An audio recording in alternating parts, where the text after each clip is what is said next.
ओम नमो भगवते वासुदेवाय।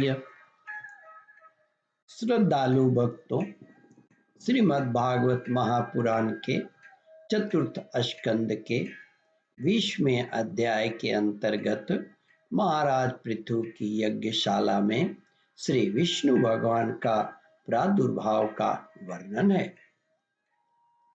इसके पहले 19वां अध्याय समाप्त हो चुका है। जहां तक आप कथा श्रवण कर चुके हैं उसके आगे का प्रस्तुतिकरण करता हूं। श्री मैत्रेय जी कहते हैं, विदुर जी, महाराज पृथु के 99 यज्ञों से यज्ञ भोक्ता यज्ञेश्वर भगवान विष्णु को भी बड़ा संतोष हुआ। उन्होंने इंद्र के सहित वहां उपस्थित होकर उनसे कहा। श्री भगवान ने कहा, राजन, इंद्र ने तुम्हारे 100 अश्वमेघ पूर्ण करने के संकल्प में विघ्न डाला है। अब ये तुमसे क्षमा चाहते हैं, तुम इन्हें क्षमा कर दो। नारद देव, नरदेव, राजा, जो श्रेष्ठ मानव साधु और सद्बुद्धि संपन्न होते हैं, वे दूसरे जीवों के द्रोह नहीं करते। वह दूसरे जीवों से द्रोह नहीं करते, क्योंकि यह शरीर ही आत्मा नहीं है। यदि अगर तुम्हारे जैसे लोग भी मेरी माया से मोहित हो जाए तो समझना चाहिए कि बहुत दिनों तक की हुई ज्ञानी जनों की सेवा से केवल श्रम ही हाथ लगा है। ज्ञानवान पुरुष इस शरीर को अविद्या, वासना और कामना का पुतला समझकर इसमें आसक्त नहीं होता।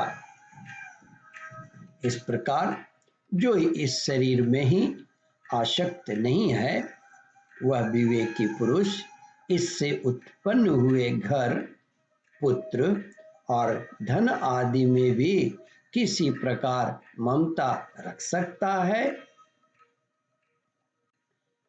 श्री भगवान ने कहा, राजन, यह आत्मा एक शुद्ध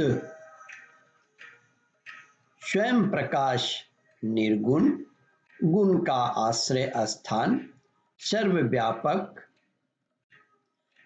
आवरण शून्य, सबका साक्षी एवं अन्य आत्मा से रहित है, अतएव शरीर से भिन्न है। जो पुरुष इस देह स्थित आत्मा को इस प्रकार शरीर से भिन्न जानता है, वह प्रकृति से संबंध रखते हुए भी उसके गुणों से लिप्त नहीं होता, क्योंकि उसकी स्थिति मुझ परमात्मा में रहती है। राजन, जो पुरुष किसी प्रकार की कामना न रखकर अपने वर्णाश्रम के धर्मों द्वारा नित्य प्रति श्रद्धा पूर्वक मेरी आराधना करता है, उसका चित्त धीरे धीरे शुद्ध हो जाता है। चित्त शुद्ध हो जाने पर उसका विषयों से संबंध नहीं रहता तथा उसे तत्व ज्ञान की प्राप्ति हो जाती है।